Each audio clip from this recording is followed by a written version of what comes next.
আসসালামু আলাইকুম স্যার। ওয়ালাইকুম আসসালাম। বাসা কোথায়?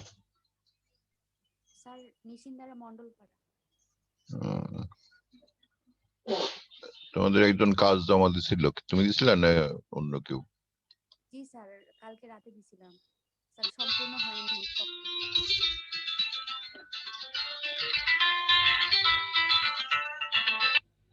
আমি ক্লাসে আছি, ক্লাস থেকে 11টার দিক কলেজে যাব। তাহলে তুমি কালকে দিছো না? এর আগে একজন দিছিল, তার কাজগুলো দেখছি, কালকেরটা দেখিনি। তো আমরা তো গত দিনে নাইট্রেশন বিক্রিয়া শিখছিলাম, তাই না? জি স্যার।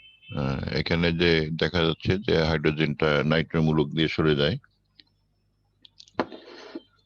আহ, এবং এখানে নাইট্রো হবে, অনেকে NO3 লিখছো, একজন যে কাজ জমা দিছিল এর আগে। NO3 হবে না, NO2 হবে।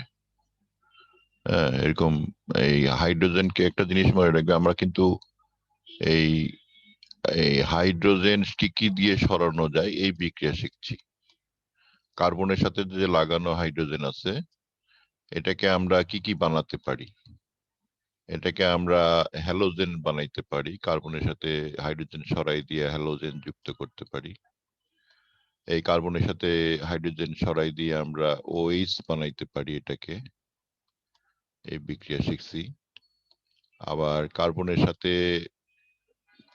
এই হাইড্রোজেন সরাই দিয়ে আমরা NO2 মূলক বানাইতে পারি। হ্যাঁ, আর কার্বনের সাথে এই হাইড্রোজেন সরাই দিয়ে আমরা SO3H মূলক বানাইতে পারি। এই কয়টা বিক্রিয়াই আমরা তোমাদের ব্যবহারের জন্য বলছি। তার মানে এই কার্বনের সাথে যে হাইড্রোজেনটা আছে, হ্যাঁ, এই হাইড্রোজেনটাকে কি দিয়ে সরানো যায়, কি বানানো যায়, এইটা তোমাদের শিখতে হবে। এইভাবে পড়তে হয় আর কি, এটাই নিয়ম। তাহলে পড়াটা সহজ হবে। হুম। এখানে সাধারণত হ্যালোজেন দেওয়া লাগে, ক্লোরিন, ব্রোমিন, এগুলি। আর এখানে যখন OH করতে যাবা তখন দিতে হয় হলো জারক, অক্সিজেন দিতে হয়। এখানে কোনো পার্শ্ব উৎপাদ হয় না। আর নাইট্রেশন করতে গেলে এই যে এখানে যে বিক্রিয়া দেখতে পাচ্ছ, এইটা নাইট্রেশন বিক্রিয়া। এখানে একটা জিনিস এরা দেয়নি, সেটা হলো যে সালফিউরিক অ্যাসিডও দিতে হয় এর সাথে। হ্যাঁ, তো সালফিউরিক অ্যাসিডটা এরা অমিট করছে, আমরা নিয়ে নিব। সালফিউরিক অ্যাসিড ছাড়াও বিক্রিয়া হয়, সালফিউরিক অ্যাসিড দিয়ে বিক্রিয়াটা করতে হয়। সালফিউরিক অ্যাসিড ছাড়া বিক্রিয়াটা হওয়া খুব জটিল, তখন জারিত হয়ে যায়। তো ওইটা আসলে সালফিউরিক অ্যাসিডটা দেওয়া লাগতো, ইনারা দেননি কেন আমি বুঝতেছি না কবির স্যারের বইতে। আর এখানে যেটা দেওয়া লাগে সেটা হলো তোমার সালফিউরিক অ্যাসিড, শুধু সালফিউরিক অ্যাসিড, নাইট্রিক অ্যাসিড আর লাগে না। গাঢ় সালফিউরিক অ্যাসিড দিলে SO3H মূলক পরিণত হয়। তো এটা একটু তোমরা লিখে ফেলো খাতায়, যে কার্বন হাইড্রোজেন বন্ধনের হাইড্রোজেনকে আমরা কি মূলকে বানাইতে পারি। হাইড্রোজেনটাকে আমরা X বানাইতে পারি, হ্যালোজেন মূলকে পরিণত করতে পারি, আমরা OH করতে পারি, আমরা নাইট্রো মূলক করতে পারি, আমরা SO3H মূলক করতে পারি। এছাড়া আর অন্য কিছু করা যায় না।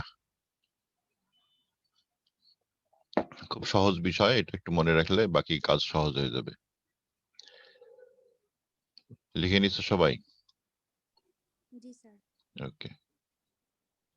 তাহলে আমরা এই বিক্রিয়াগুলো শিখে গেলাম যে এই মূলক করা যায়। তাহলে তোমাদের যদি কোনো জায়গায় এরকম দেওয়া থাকে, মনে করো যে একটা বেঞ্জিন চক্র দেওয়া, একটা কার্বন এর সাথে একটা হাইড্রোজেন দেওয়া আছে, এই যৌগটা মনে করো যে CH3 CH3 আর এর সাথে হলো CH3, আরেকটা CH3।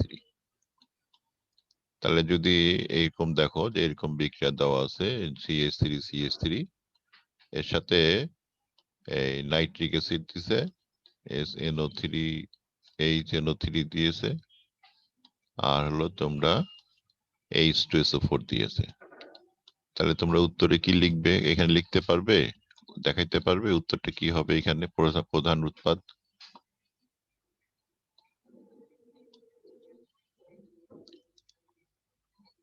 বলো, আমি সংকেত লিখি। CH3 একটা থাকবে, বাম দিকেরটা নিচেরটা থাকলো, আর ডান দিকেরটা CH2 হবে, আর হলো তোমার NO, তারপরে কি হবে, এটা NO2 হবে। হ্যাঁ, এই জিনিসটা একটু ভালো করে মাথায় রাখবে যে এই ধরনের বিকারক যদি থাকে নাইট্রিক অ্যাসিডের সাথে সালফিউরিক অ্যাসিড, তাহলে সরাসরি হাইড্রোজেনটাকে আমরা NO2 দিয়ে সরাই দিতে পারতেছি, আর প্লাস হলো পানি হবে, H2O হবে। এই বিক্রিয়াটাকে নাইট্রেশন বিক্রিয়া বলে। তোমরা নাইট্রেশন বিক্রিয়া অ্যারোমেটিক যৌগের মধ্যে করে থাকো, বেনজিন, টলুইন এদের মধ্যে, কিন্তু নাইট্রেশন বিক্রিয়া অ্যালকেনের মধ্যেও হতে পারে। হ্যাঁ, তাই নাইট্রেশন বিক্রিয়ার এই সালফিউরিক অ্যাসিড থাকলে বুঝবা যে ওখানে নাইট্রেশন বিক্রিয়া হবে। আমরা এই ধরনের বিক্রিয়াগুলো সাধারণত দিতে চাই না, যেটা এখানে দেওয়া আছে তোমাদের ইয়াতে বইয়ে। হ্যাঁ, এই বিক্রিয়াগুলো আমরা এই সালফিউরিক অ্যাসিড দিয়ে উল্লেখ করে দিই আর কি। কারণ এই বিক্রিয়াগুলো খুব রেয়ার বিক্রিয়া, আর আমি যেটা বললাম ওইটা নিয়মের বিক্রিয়া। তারপরে তোমাদের বিক্রিয়া হলো তোমার তাপীয় বিযোজন বিক্রিয়া। বিযোজন মানে যৌগটা হাইড্রোজেনে পরিণত হবে। এখানে মিথেন থেকে সাধারণত কার্বন আর হাইড্রোজেন, এইভাবে আমরা মিথেন থেকে বিশুদ্ধ কার্বন তৈরি আর হাইড্রোজেন তৈরি করে থাকি। অনেক সময় বিশুদ্ধ কার্বন দরকার হয়ে পড়ে ইন্ডাস্ট্রিগুলোতে, যেমন মনে করো কার্বন ব্ল্যাক তৈরি করতে, অথবা তোমার কার্বন ফাইবার তৈরি করতে, অথবা আর্টিফিশিয়াল গ্রাফাইট তৈরি করতে, অথবা এখন যেটা ইম্পর্টেন্ট বিষয় গ্রাফিন তৈরি করতে এই বিশুদ্ধ কার্বন ব্যবহার করা হয়। তখন এই মিথেন থেকে, সে যেহেতু মিথেন আমাদের প্রকৃতিতে অ্যাভেলেবল, আমরা মিথেন থেকে সরাসরি এই বিশুদ্ধ কার্বনটা তৈরি করে থাকি ইন্ডাস্ট্রিতে। আর এছাড়া ইথেনকে যদি আমরা বিযোজন করি, তাহলে আমরা ইথিন পাবো আর হাইড্রোজেন পাবো, মানে হাইড্রোজেনটা থাকবে আর কার্বনের সাথে বাকি হাইড্রোজেন গুলো থেকে যাবে।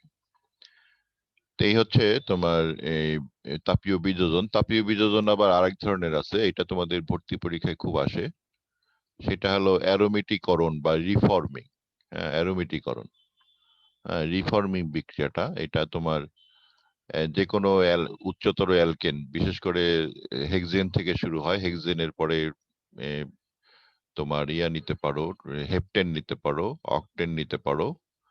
তা যে কোনো অ্যালকেনকে যদি আমরা অ্যালুমিনিয়াম অক্সাইড বা প্লাটিনামের উপস্থিতিতে যদি আমরা তাপ দিই, তাহলে এখান থেকে সরাসরি বেনজিন তৈরি হয়। এটাকে বলা হয় অ্যারোমেটিকরণ বা রিফর্মিং বিক্রিয়া। তোমাদের বইয়ে রিফর্মিং হিসাবে দেওয়া আছে এইখানে নিচে। হ্যাঁ, রিফর্মিং কোথায় গেল? আর তাপীয় বিযোজনের নাম হচ্ছে তোমার আরেকটা নাম আছে, সেটা হলো তাপীয় ভাঙ্গন বা ক্র্যাকিং বা পাইরোলাইসিস। হ্যাঁ, এখানে উচ্চতর অ্যালকেন গুলোকে আমরা ক্র্যাকিং করে বিভিন্ন যৌগ তৈরি করে থাকি। যেমন এখানে দুইটা উদাহরণ দিছে। হ্যাঁ, একটা হলো মিথেন, ইথেনকে আমরা মিথেন, প্রোপিন, ইথিন বিভিন্ন যৌগ পরিণত করতেছি। আবার অকটেনকে আবার হেক্সেন, বিউটেন বা ইথিন, মানে দুইটার সমষ্টি হিসেবে, প্লাস হলো হাইড্রোজেন অনেক সময় থাকে, অনেক সময় হাইড্রোজেন থাকে না। এটা হিসাব নিকাশ করে বলতে হয়। তাহলে এই বিক্রিয়াগুলো তোমরা বইয়ের মধ্যে দেখে নিবা একটু। হ্যাঁ, তোমাদের বিক্রিয়াগুলো দেয়া আছে। আরেকটা বিক্রিয়া তোমাদের হাতে আসবে এবং এখান থেকে প্রশ্ন একটা হতেই পারে, সেটা হলো যে তোমার সমানুকরণ বিক্রিয়া। সমানুকরণ বিক্রিয়া দেখো, একটা 4 কার্বনের লম্বা শিকল যৌগ পার্শ্ব শিকল আলা হয়ে গেছে। হ্যাঁ, এখানে এইখানকার পাশের একটা মিথাইল মূলক 1 কার্বন সরে মাঝখানে কার্বনে চলে গেছে। এটাকে বলা হয় সমানুকরণ বিক্রিয়া। এই বিক্রিয়া বৈশিষ্ট্য হলো, লিখে নাও, এখানে লেখা নাই, যে এতে আণবিক ওজনের কোনো পরিবর্তন হয় না। যেহেতু সমাণু মানে তো একই আণবিক ওজন, এক্ষেত্রে আণবিক ওজনের কোনো পরিবর্তন হয় না। এবং বলল লম্বা লম্বা শিকলের যৌগগুলো এই বিক্রিয়াটা প্রদর্শন করে থাকে।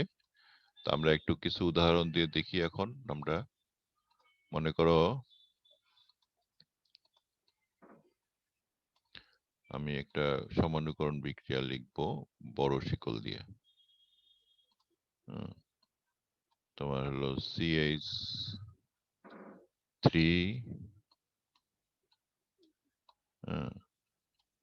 আর মনে করো যে দিলাম মাঝখানে CH2 দিলাম হলো 6টা,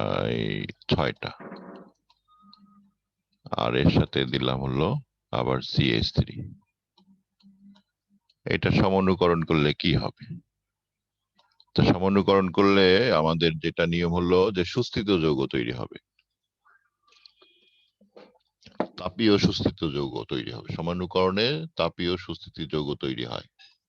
তো আমরা যেখানে অ্যালুমিনিয়াম অক্সাইড যদি আমরা নেই প্রভাবক হিসাবে, আর যদি তাপ এবং চাপ দুইটাই দেই, এখানে তাপ দিলাম, তাহলে এর তাপীয় সুস্থিত যৌগ এটা অকটেন, এর তাপীয় সুস্থিত যৌগ হলো আইসো অকটেন। তা আইসো অকটেনটা বেশি পাওয়া যাবে। CH3 CH3 পার্শ্ব শিকল যেখানে বেশি থাকবে সেটা তৈরি হবে।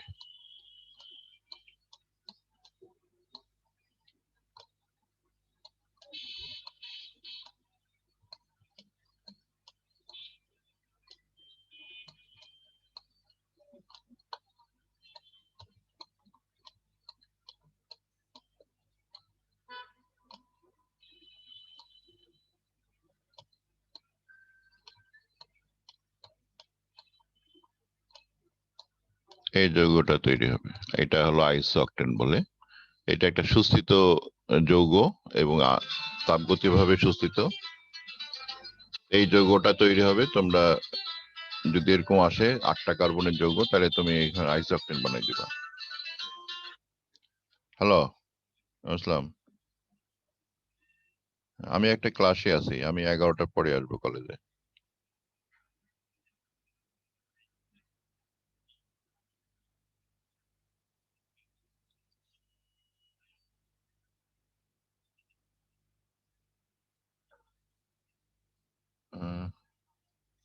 কলেজে এসে দেখো আছে কিনা, বলতে পারবো না। আহ, তো এইভাবে আইসো অকটেন যৌগটা তাহলে পার্শ্ব শিকল তৈরি হবে। এটাকে যদি তুমি চিন্তা করো, এই যৌগটা সেটা একটা দেখবে লম্বা শিকল যৌগ, 8টা কার্বন পাশাপাশি আছে। 3 4 5 6 7 8। এই 8টা কার্বনের মধ্যে এই পাশের কার্বনটা চলে গেল তোমার এইখানে, আর এই পাশের কার্বনটা চলে গেল তোমার এই জায়গায়। তাহলে এক ধাপ বিক্রিয়া হলো। কিন্তু আমাদের তো এই কার্বন চলে আসছে এখানে পরের ধাপে। এটা হলো প্রথম ধাপের কাজ। আর পরের ধাপে এই পাশে কার্বনটা চলে আসবে এখানে, এবং তখন এখানে যেহেতু আবার পার্শ্ব শিকল তৈরি হলো, তখন আবার এই কার্বনটা যেটা এখানে গেছিল সেটা তখন এখান থেকে ট্রান্সফার হয়ে এখানে যাবে। যায় তোমার একবারে এই যৌগটা তৈরি হবে। তাহলে 3 ধাপে কাজটা হবে। প্রথম ধাপে 2টা কার্বন দুই দিক থেকে মাঝখানে কার্বনে যাবে। আর দ্বিতীয় ধাপে ওই এটা যেহেতু পাশে টার্মিনাল যৌগ তৈরি হবে, এখান থেকে এখানে যাবে, তারপরে তোমার জিনিসটা তৈরি হবে। 1 2 3 4 5 6 7 8। এবং এটা সুস্থিতি বেশি, কারণ যেখানে তোমার আমরা একটু গত ক্লাসে আলোচনা করছিলাম যে 3 ডিগ্রি 2 ডিগ্রি 1 ডিগ্রি বিষয়গুলা। এটা সুস্থিততম যৌগ তৈরি হবে 8 কার্বনের। এখন যদি বলা হয় 8 কার্বনের সুস্থিততম যৌগ কোনটি, এরকম কিছু সংকেত দেওয়া হলো, আইসো অকটেন, এন অকটেন, তারপরে তোমার আরো সংকেত তৈরি হয় এটার। 2 মিথাইল বিউটেন, হেপটেন, অথবা 3 মিথাইল হেপটেন, এরকম কিছু নাম দেওয়া হলো। তার মধ্যে তুমি সুস্থিততম পাবে হলো এটা। এটা একটু মাথায় রাখতে হবে যে সুস্থিতি বিষয়টা আমাদেরকে একটু খেয়াল রাখতে হবে যৌগ তৈরির সময়। পার্শ্ব শিকল যত বেশি হবে যৌগ তত ভালো তৈরি হবে। এখানে কারো কোনো প্রশ্ন আছে? আমরা এটা বাসায় প্র্যাকটিস করতে পারি। তোমরা এখানে যেহেতু তোমাদের বইয়ে এই এই বিউটেন দিয়ে দেওয়া আছে, তোমরা বিউটেনের জায়গায় হেপটেন নিয়ে কাজ করবে, তারপরে তোমরা হেক্সেন নিয়ে কাজ করবে, তারপরে তোমরা হেক্সেনের পরে তোমরা হেপটেন নিয়ে কাজ করবে, নর্মাল হেপটেন। হ্যাঁ, তাহলে তোমরা মোটামুটি একটা ধারণা পাবে। আমি এখানে করে এখানে একটু লিখে দেখাই কি কি নিয়ে কাজ করবে। মনে করো যে এরকম এরকম লম্বা শিকলের যৌগ বানাবে, C5H12, হ্যাঁ, তারপরে একটা হলো C6H হলো 14, তারপরে হলো C7H হলো 16। এরকম যৌগ নিয়ে বিক্রিয়াগুলো লিখলে তোমরা মোটামুটি একটা ধারণা পাবে যে কি সমাণুগুলো কি কি তৈরি হবে। আমরা একটা বিক্রিয়া শিখাইছি, কিন্তু এর সাথে সাথে আরো বিক্রিয়া তোমাদের করতে হবে নিজেদেরকেই। মোটামুটি 8 কার্বন পর্যন্ত তোমাদের যেতে হবে, কারণ আমরা প্রকৃতিতে যে হাইড্রোকার্বন গুলো পাই, এগুলি 8 কার্বন থেকে শুরু হয় বেশিরভাগ, মানে 1 কার্বন থেকে শুরু হয় এবং অনেক কার্বন পর্যন্ত, মানে 200, 300, 400 কার্বন পর্যন্ত যৌগ থাকে। কিন্তু তার মধ্যে এই 8 কার্বনের যৌগটা আমাদের বেশি কাজে লাগে, এই জন্য যে 8 কার্বনে আমরা অকটেন বানাই, যেটা আমাদের জ্বালানি হিসাবে কাজ করে। এছাড়া পেট্রোল বানাই, ডিজেল বানাই 8 থেকে 9, 10 কার্বনের। এবং এগুলি সবসময় আমাদের ইঞ্জিনের মধ্যে যখন দেওয়া হয়, তখন সেগুলি সমাণুকরণ বিক্রিয়ার মাধ্যমে এই পার্শ্ব শিকলালা যৌগে পরিণত হয় এবং তারপরে তারা জ্বালানি বিক্রিয়াগুলো করে। তাই এই জ্বালানির বিক্রিয়াগুলো করার যে মেকানিজম, এই মেকানিজমটা আমাদের খুবই জরুরি জানা দরকার। কারণ যে আমাদের প্রকৃতি, আমাদের বর্তমান সভ্যতাই নির্ভর করছে এই জ্বালানির উপরে। এবং এগুলি জানলে আমাদের বায়োলজিক্যাল অ্যাক্টিভিটি বা অন্যান্য অ্যাক্টিভিটি গুলো আমরা ভালো জানতে পারবো। তাই কোন বিক্রিয়াটা কোথায় হইতেছে, মানে অ্যারোমেটিক হইতেছে না ভাঙ্গন হইতেছে নাকি সমানুকরণ হইতেছে, সবই তো তাপের বিষয়। হ্যাঁ, অ্যারোমেটিক বিক্রিয়াটাও অ্যারোমেটিকরণও তাপের বিষয়, সমানুকরণও তাপের বিষয়। আবার তোমাদের যে এই যে দহন, তাপীয় বীজোজন আছে, যে এটাও তাপের বিষয়। মানে তাপের যে বিষয়গুলো আছে, আমরা যে ইঞ্জিনের মধ্যে যে বিক্রিয়াগুলো করে থাকি বা চুলার মধ্যে যে বিক্রিয়াগুলো করে থাকি, এই বিক্রিয়াগুলোর কোন কোন বিষয়ের সাথে জড়িত আসতেছে, তাপীয় বীজোজন বিক্রিয়ার সাথে জড়িত আসতেছে, সমন্বয়করণ বিক্রিয়ার সাথে আসতেছে, অ্যারোমেটিকরণ বিক্রিয়ার সাথে আসতেছে। হ্যাঁ, আবার তোমার আর কি নকিং, সরি, এই যে তাপীয় ভাঙ্গন বা ক্র্যাকিং বা পাইরোলাইসিস, এই সকল বিক্রিয়ার সাথে জড়িত হচ্ছে। তো এখন যদি তাপীয় উচ্চ তাপে কোন কোন বিক্রিয়াগুলো ঘটে, এরকম যদি প্রশ্ন করা হয়, তাহলে তোমরা এইভাবে উত্তর লিখতে হবে তোমাদেরকে। উচ্চ তাপের বিক্রিয়াগুলো, কারণ যেগুলি আমাদের ইঞ্জিনের ভিতরে কমপক্ষে 500-600 ডিগ্রি সেলসিয়াস তাপমাত্রা থাকে ইঞ্জিনে, এবং সেখানে এই বিক্রিয়াগুলো হয়। চুলার ভিতরে আমাদের মোটামুটি 400-500 ডিগ্রি সেলসিয়াস তাপমাত্রা থাকে, চুলার ভিতরেও এই বিক্রিয়াগুলো ঘটে। এবং এগুলি খুবই ইম্পর্টেন্ট বিক্রিয়া, কিন্তু এগুলি সবাই পড়াইতে চায় না, কারণ যে এগুলিতেও মানে একটা জায়গায় অনেকগুলো ধরনের বিক্রিয়া হচ্ছে, অনেক ধরনের উৎপাদ থাকে, এটা নিয়ে সবাই অত ব্যাখ্যা করার জন্য চিন্তা ভাবনা করে না। এই জন্য সমস্যা হয় তোমাদের কিছু জিনিস বুঝতে। তো তোমরা আশা করি এটা একটু বুঝে নিবে। হ্যাঁ, যে তাপীয় বিক্রিয়াগুলো কি কি আছে, কারণ আমাদের ইন্ডাস্ট্রি গুলো সব তাপ নির্ভর। হুম, এই যে আইসোকটেনের সংকেত একটু আগে লিখছিলাম, এটাই এটা। এটা একটা বিষয় আছে যে নকিং।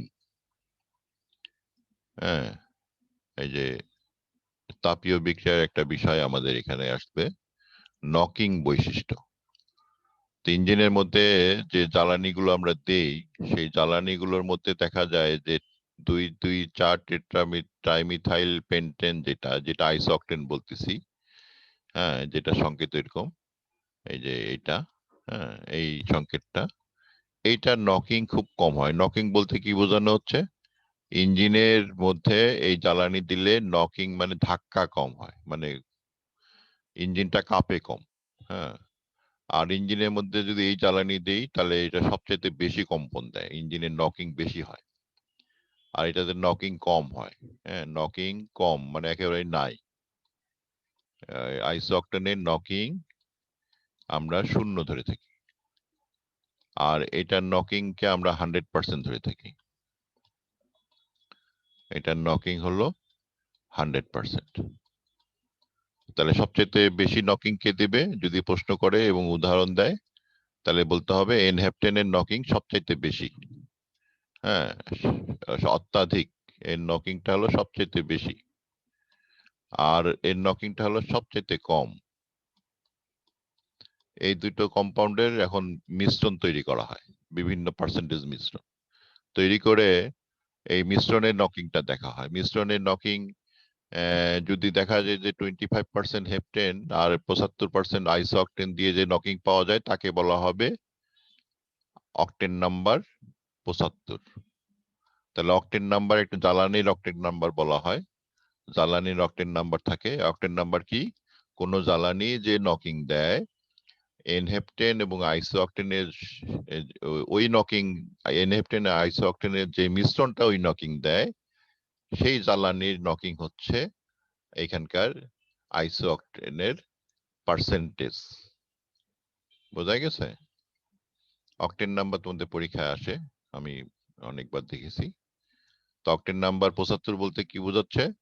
যে কোনো একটা জ্বালানি আমি বানাইছি যার অক্টেন নাম্বার 75, তার মানে কি 25% এনহেপ্টেন আর 75 গ্রাম আইসোঅক্টেন দুইটা মিশায়া যে মিশ্রণটা তৈরি হলো, ওই মিশ্রণটা জ্বালানি, সেটার নকিং আমরা দেখব। সেটার নকিংটা যদি ওই জ্বালানির সাথে মিশে যায়, তাহলে ওই জ্বালানিটার অক্টেন নাম্বার হবে 75। মিলে গেলে, মিশে যায় না, মিলে গেলে। তাহলে তুমি বলো তো, অক্টেন নাম্বার 60, কোন জ্বালানি বানাইলাম তার অক্টেন নাম্বার 60, তার মানে কি? অক্টেন নাম্বার 60 বলতে আমরা কি বুঝবো?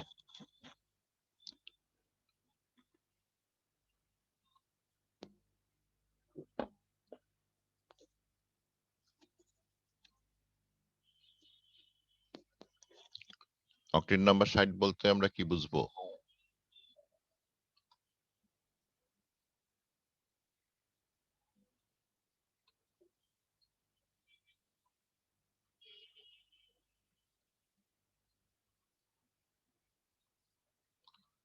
তাহলে সবচেয়ে বেশি অক্টেন নাম্বার কার?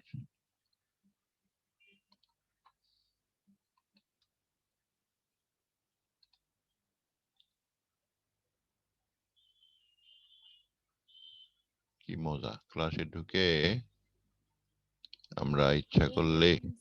হ্যাঁ, এনহেপ্টেন। এখন যদি বলা হয় যে এই মিথেনের অক্টেন নাম্বার কত হতে পারে বলো?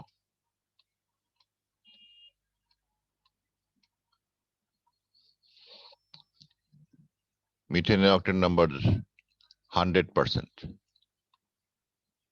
হ্যাঁ, একেবারে মিথেন, ইথেন, প্রোপেন, এদের সবার অক্টেন নাম্বার 100%, কারণ যে এদের ওই নকিংটা হয় না। মিথেনের 100%, তারপরে ইথেনে 100%, তারপরে যে বিদেশে আমেরিকাতে, ব্রাজিলে ইথানল ব্যবহার করা হয়, তারও অক্টেন নাম্বার 100%। ইথানল একটা ভালো জ্বালানি। এটা ওরা আলু বা এই যে সবজি টবজি যা আছে, মানে স্টার্চ জাতীয় যত যৌগ আছে, সেগুলি থেকে তারা ইথানল তৈরি করে এবং এটাকে তারা জ্বালানি হিসেবে ব্যবহার করে। এরও 100%। তাহলে অক্টেন নাম্বার 100% এর তালিকা আমাদের জানতে হবে। ছোট ছোট হাইড্রোকার্বন সবার অক্টেন নাম্বার 100%, একদম প্রোপেন পর্যন্ত। বিউটেন থেকে অক্টেন নাম্বারের সমস্যা শুরু হয়। হ্যাঁ, বিউটেনের তোমার যদি, যেহেতু এর সমাণু আছে, বিউটেনের সমাণু আছে, হ্যাঁ, এবং এখানে তোমার অক্টেনের সমস্যা শুরু হয় বিউটেন থেকে। তা এখন একটা প্রশ্ন হতে পারে এখানে যে অক্টেন নাম্বার কত কার্বন থেকে বিবেচনা করতে হয়? তাহলে 4 কার্বন থেকে আমরা অক্টেন নাম্বার বিবেচনা করব। 4 কার্বনের বিউটেন এবং 4 কার্বনের আইসোপ্রোপাইল আইসোবিউটেন বা 2 মিথাইল প্রোপেন। হ্যাঁ, যেহেতু দুইটা যৌগ আছে, এদের অক্টেন নাম্বার একটু ভিন্ন হবে।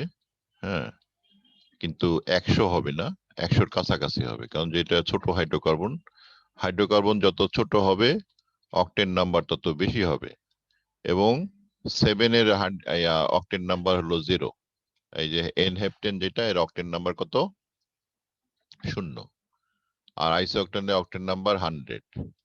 আর বাকি সব তারপরে তোমার উচ্চতর হাইড্রোকার্বনের অক্টেন নাম্বার এই 0 থেকে 100 এর মাঝে কিছু একটা হবে। তা আমরা এগুলি একটু বুঝবো অক্টেন নাম্বার বিষয়টা আমাদের। ক্যালকুলেশনটা হচ্ছে 60 কিভাবে ওইটা ক্যালকুলেশন করব? ওখানে 60 ক্যালকুলেশন করব, 40 গ্রাম ইয়া দিব, হেপটেন দিব, আর 60 গ্রাম অক্টেন দিব, তাহলে 60। মানে যে জ্বালানির অক্টেন নাম্বার আমরা বিবেচনা করবো তার নকিংটা আগে নির্ধারণ করব। হ্যাঁ, যে জ্বালানিটার এই নকিং কত, নকিংটা পেলাম। আর আমরা আমাদের একটা তালিকা আছে এই আইসো অক্টেন আর এনহেপ্টেনের বিভিন্ন ঘনমাত্রার নকিং আমরা তালিকা করে রেখে দিছি। সেই তালিকার সাথে যেটা মিলবে সেটাই তুমি অক্টেন নাম্বার বলবো। হ্যাঁ, নকিংটা আগে বের করবো। নকিং সমান হোয়াট? নকিং বলতে ভাইব্রেশন, কম্পন কতবার হইতেছে। আর এই যে তালিকাটা আছে এখানে আমরা ওই আইসোঅক্টেনে মনে করো আই, আর হেপটেনের হলো এইচ। তাহলে আমরা যে মনে করো যে 75 আই আর 25 হলো হেপটেন দিয়ে যেটা হলো সেটা হলো 75 নকিং। এইভাবে আমাদের একটা তালিকা তৈরি করা থাকে ইন্ডাস্ট্রি গুলোতে। তারা এই বিভিন্ন জ্বালানির অক্টেন নাম্বার বিবেচনা করে উচ্চতর হাইড্রোকার্বনের গুলো তারা এটা সার্টিফাই করে দেয়। জি স্যার। এটা তাহলে আইসোঅক্টেন আর এনহেপ্টেনের মিশ্রণ, বিভিন্ন রকম মিশ্রণ আমাদেরকে নকিংটা বের করে রাখতে হয়েছে, এবং এটা বিজ্ঞানীরা করে রাখছে, ইন্ডাস্ট্রি গুলোতে করা আছে। ওরা যারা জ্বালানি তৈরি করে তারা এগুলি ব্যবহার করে। আর সাধারণত নিম্ন হাইড্রোকার্বন যেগুলো আছে 3 পর্যন্ত, 1 থেকে 3 পর্যন্ত, এদের অক্টেন নাম্বার 100। ওইখানে কোনো সমস্যা নেই। উচ্চতর গুলোতে যে সমস্যা তৈরি হয়।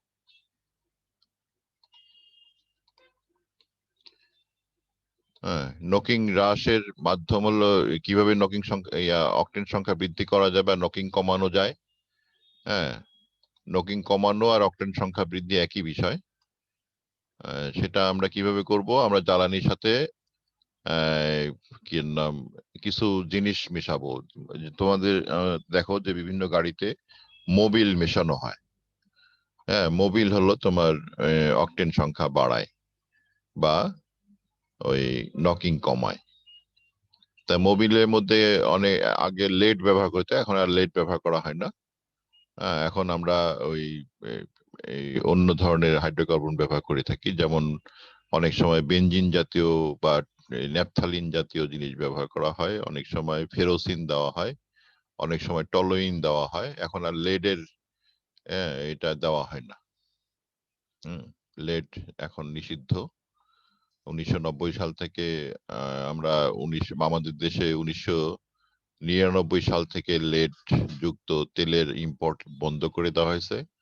এখানে আমার একটা অবদান ছিল, আমি ওইখানে ওই গবেষণায় জড়িত ছিলাম, এবং আমি আমাদের একটা রিপোর্ট গেছিল সরকারের কাছে, এবং আমরা 1999 সালের 1 জুলাই থেকে লেড যুক্ত তেল ইম্পোর্ট করা বন্ধ করে দিয়েছি। হ্যাঁ, 1 জুলাই থেকে। এখানে আমার একটা কাজ ছিল। আমি বাতাসের দূষণ নিয়ে কাজ করছিলাম তখন। বাতাসের দূষণের, ঢাকার বাতাসের মধ্যে প্রচুর লেড ছিল, 900 ppb ছিল লেড। সেটা এখন কমে গেছে। তখন আমরা এই আগে বাতাসে ঢাকায় ঢুকলে, তোমার তো বয়স অনেক কম, তোমরা জানবে না, ঢাকায় ঢুকলে চোখ জ্বলতো। আমি ঢাকায় যেতেই পারতাম না, আমার চোখ জ্বলা শুরু হইতো। এই সাভার পার হওয়ার সঙ্গে সঙ্গে চোখ জ্বলা শুরু হইতো। এখন আর হয় না। তাহলে আমরা মোটামুটি এগুলি কাজের জন্য আমাদের অনেকের অনেক কিছু রয়েছে। হ্যাঁ, তোমরা একটু চিন্তা ভাবনা করবে। এখন এই তাপীয় ভাঙ্গন একটু আগেই বলছি যে আমাদের এই তাপীয় ভাঙ্গনে বড় বড় হাইড্রোকার্বন গুলো ছোট ছোট হাইড্রোকার্বনে পরিণত হয় এবং হাইড্রোজেনে পরিণত হয়, এবং এই বিক্রিয়াটা খুবই একটা প্রয়োজনীয় বিক্রিয়া, কিন্তু বিশ্বজুড়ে যে কেন এটা করে না আমি বুঝি না। মানে অনেক অনেক বিক্রিয়া আছে যে বিক্রিয়াগুলো করলে মানুষের খুব উপকার হবে, কিন্তু করে না। বিজ্ঞানীরা কেন যে এগুলিকে অনুমোদন দেয় না, বা সরকার কেন যে অনুমোদন দেয় না আমি বুঝি না। আমরা করতে পারি, কিন্তু এটা অনেক এস্টাবলিশমেন্ট মানে যেটা তৈরি করতে অনেক খরচ হয়, তারপরে লাভে লাভ। একবার খরচ করে তারপরে আর কোনো সমস্যা হবে না, সবসময় খালি প্রোডাকশনই পাবো। তো এই বিষয়টা একটু মাথায় রেখে তোমরা যদি চিন্তা ভাবনা করো, তাপীয় বিযোজন বিক্রিয়া করে ছোট ছোট হাইড্রোকার্বন বানিয়ে সেগুলিকে পাইপের মধ্যে ঢুকাইয়া গোটা দেশে পাঠানোর ব্যবস্থা করা। যেহেতু আমাদের দেশে এখন পাইপ সিস্টেমটা চলে আসছে, গোটা দেশ জুড়েই গ্যাসের পাইপ আছে, আমরা এখন এরকম গ্যাস উৎপাদন করতে পারি নিজেরাই। আমাদের কয়লা আছে, আমাদের তারপরে তোমার ওয়েস্টেজ আছে, ওয়েস্ট থেকেও আমাদের যে বর্জ্য আছে সেই বর্জ্য বিশেষ করে বর্জ্য পলিথিন, বর্জ্য স্টাইরিন বলতে হলো যে শোলা যেগুলো আছে, শোলাগুলো কিন্তু হাইড্রোকার্বন। তোমরা চিন্তা করে দেখো, মাটির নিচ থেকে আমরা তুলতেছি হলো ক্রুড অয়েল। এই ক্রুড অয়েল, হ্যাঁ, আমরা তুলতেছি মাটির নিচ থেকে ক্রুড অয়েল। তুলতে আমাদের অনেক খরচ হচ্ছে। একটা ক্রুড অয়েল তুলতে 5,000 মিটার, প্রায় 5 কিলোমিটার গভীর থেকে তুলতে হয়। এখানে অনেক খরচ। এইখান থেকে বিভিন্ন ধাপ পার করে, অনেকগুলো ধাপ পার করে আমরা জ্বালানি তৈরি করি। কিন্তু এর মাঝে, এই ক্রুড অয়েলের মাঝে আমরা কোনো এক জায়গায় আমাদের এই শোলা জাতীয় কম্পাউন্ড গুলো, পলিথিন, তারপরে তোমার শোলা, পলিস্টাইরিন, এই পলিমার গুলো তৈরি করে থাকি, যেগুলো কঠিন পলিমার। এই কঠিন পলিমারের মধ্যে কিন্তু সম্পূর্ণই আছে ক্রুড অয়েল। তো এই পলিমার গুলো থেকে আমরা তো ইচ্ছা করলে অকটেন বানাইতে পারি। আমাদের হাতে, আমাদের দেশে, প্রত্যেকটা দেশে প্রতি বছর কয়েক লক্ষ টন পলিমার জাতীয় কম্পাউন্ড ঢোকে। তো সেই কম্পাউন্ড গুলো কিন্তু আমাদের ক্রুড অয়েল থেকেই তৈরি করতে হয়েছে। ক্রুড অয়েল থেকে তুলে নিয়ে এসে পলিমার বানাচ্ছি, আবার ক্রুড অয়েল থেকে আমরা তেল বানাচ্ছি। হ্যাঁ, তাহলে এতগুলো, এই যে মাঝখানে যে পলিমার, এই পলিমার গুলো কিন্তু আমরা ইচ্ছা করলে তেলে পরিণত করে দিতে পারি। হ্যাঁ, এটাও ওই ক্র্যাকিং পদ্ধতিতেই করা যাবে, যদি আমরা, আমাদের জন্য কেউ সাহায্য করে। কিন্তু কে করবে? আমার অর্থ থাকলে আমি করতাম, কিন্তু আমার অর্থ নাই দেখে আমি এটাতে হাত দিতে পারতেছি না। হ্যাঁ, তো তোমরা চিন্তা ভাবনা করবে, তোমাদের ছোট মাথায় ঢুকাই দিলাম, তোমরা বড় হয়ে এটা চিন্তা করবে যে আমাদের দেশে যত ওয়েস্টেজ, পলিথিন জাতীয়, পলিমার জাতীয় পদার্থ ঢুকতেছে, সেগুলি ব্যবহারের পরে যখন ওয়েস্ট হয়ে যাচ্ছে, বিশেষ করে প্যাকিং ম্যাটেরিয়াল গুলা, হ্যাঁ, এগুলি ফেলে দিচ্ছে লোকজন, কোনো কাজে লাগাইতে পারতেছে না। প্লাস্টিক বোতল কোনো কাজে লাগাইতে পারতেছে না, প্লাস্টিক পলিথিন কোনো কাজে লাগাইতে পারতেছে না। আমরা এগুলি সেপারেশন করে এইভাবে তেল বানিয়ে আমাদের দেশে চালাইতে পারি এই ক্র্যাকিং পদ্ধতিতে। তোমরা একটু চিন্তা ভাবনা করবে এগুলো নিয়ে। সামনে তোমাদের পরিবেশ নিয়ে আলোচনা আছে 5ম অধ্যায়ে, সেখানে আমরা দেখবো এগুলি বিষয় আসবে আবার। তো এই হচ্ছে তোমার অ্যালকেন নিয়ে পড়াশোনা। অ্যালকেনের আমি তো একটু আগেই বলছি, অ্যালকেনের বন্ধন হলো ওই যে রিফর্মিং বিক্রিয়াটা এখানে দেওয়া আছে, দেখো। এটা ভর্তি পরীক্ষায় কয়েকবার আসছিল যে রিফর্মিংটা কি। অনেকেই মানে এই সব বই পড়ে না, যার জন্য বুঝতে পারে না। অ্যারোমেটিকরণ বা রিফর্মিং, একটু আগেই যেটা দেখাইছি, এই উচ্চতর হেক্সেন থেকে শুরু করে তারপরে এখানে যদি মনে করে হেক্সেন না দিয়ে যদি আমরা টলোইন দিই, CH3, সরি, হেপটেন দিই, তাহলে এখানে একটা মিথাইল মূলক তৈরি হবে। হ্যাঁ, বেনজিন চক্র তৈরি হবে, বেনজিন চক্রের পাশে মিথাইল মূলক তৈরি হবে। আমরা যদি এই হেপটেন না দিয়ে যদি আমরা অকটেন দিই, অকটেন দিলে কি হবে? অকটেন দিলে আমাদের এখানে তোমার বেনজিন চক্রের সাথে দুইটা মিথাইল মূলক তৈরি হবে।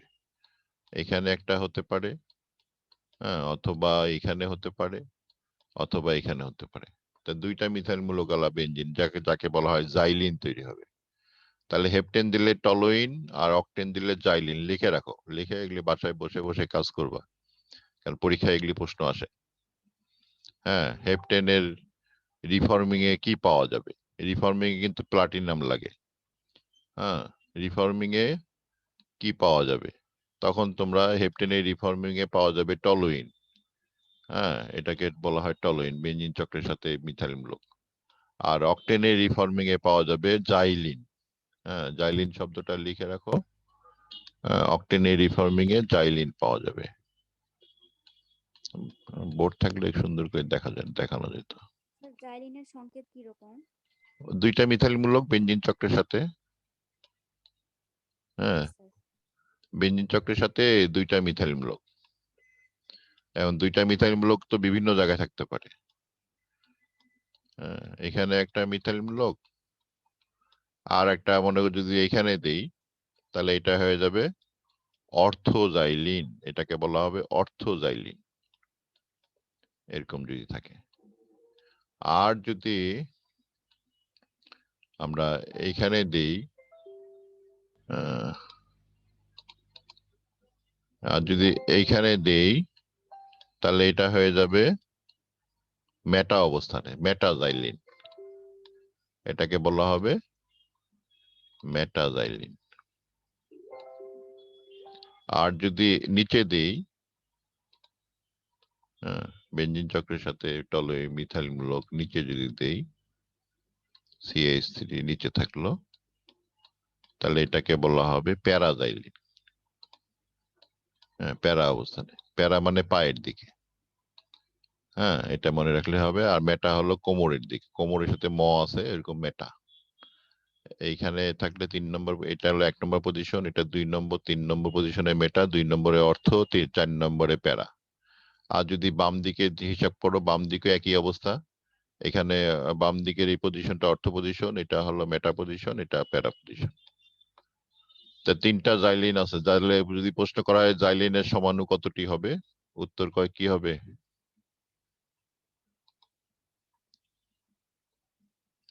জাইলিনের সমাণু 3টি, অর্থ, মেটা, প্যারা।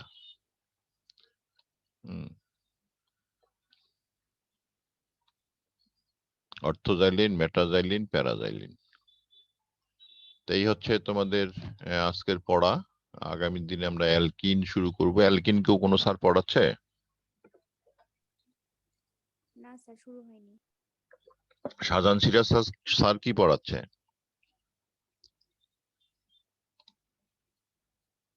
জানো? শাহজাহান সিরাজ স্যার কি পড়ায়? স্যার ওনারটা গত ক্লাস নেয়নি? গতদিন মনে হয় কোথায় ছিল, ইলেকশনে ছিল মনে হয়। আমরা আগামী দিনে অ্যালকিন শিখবো। হ্যাঁ, অ্যালকিনটা একটু দেখে নিও তোমরা, দ্বিবন্ধনালা যৌগ। এই হচ্ছে আমাদের আজকের পড়া। আমরা মোটামুটি অনেকগুলো বিষয় টাচ করলাম আজকে। আমরা নকিং টাচ করছি, আমরা ক্র্যাকিং টাচ করছি, আমরা রিফর্মিং টাচ করছি, আমরা নক কি পাইরোলাইসিস টাচ করেছি। আর এই বিক্রিয়াটা তো তোমরা সবাই জানো, এটাকে আমি আর বললাম না। দহন বিক্রিয়া, সকল জ্বালানি অক্সিজেনের সাথে বিক্রিয়া করে কার্বন ডাই অক্সাইড পানি তৈরি করবে, সকল হাইড্রোকার্বন, সকল জৈব যৌগ। এটা আর ওই জন্য সবাই পড়ায় না। তো এটা একটু মাথায় রাখবে যে অক্সিজেন দিলেই দহন হবে, কার্বন ডাই অক্সাইড আর পানি হবে। হ্যাঁ, আর তাপ পাওয়া যাবে, কার্বন ডাই অক্সাইড, পানি, তাপ। এবং এই বিক্রিয়াটা তোমার হলো বিযোজন জারণ বিক্রিয়া একটা, দহন বিক্রিয়া একটি, জারণ বিক্রিয়া ব্যাখ্যা করো যদি প্রশ্ন আসে। এখানেও প্রশ্ন করতে পারি, আমরা প্রথম অধ্যায়েও করতে পারি। হ্যাঁ, তা সেটা জারণ জারণ বিক্রিয়া বলতে তো জারণ সংখ্যার পরিবর্তন দেখাই দিতে হবে, যে জারণ সংখ্যা কি চেঞ্জ হয়েছে। যেমন এখানে জারণ সংখ্যা ছিল -4 কার্বনের, সেটা হয়ে গেছে +4। হ্যাঁ, এখানে হাইড্রোজেন ছিল +1, এটার কোনো পরিবর্তন হয় নাই, এটা +1ই আছে। অক্সিজেন ছিল 0, এটা হয়েছে -2। তার জারণ সংখ্যার যে সকল বিক্রিয়া জারণ সংখ্যা পরিবর্তন হয় তাকে জারণ বিজারণ বিক্রিয়া বলে। হ্যাঁ, তো এটা একটু ভালো করে মাথায় রাখবে, জারণ বিজারণ বিক্রিয়া কি এবং দহন বিক্রিয়া একটি জারণ বিজারণ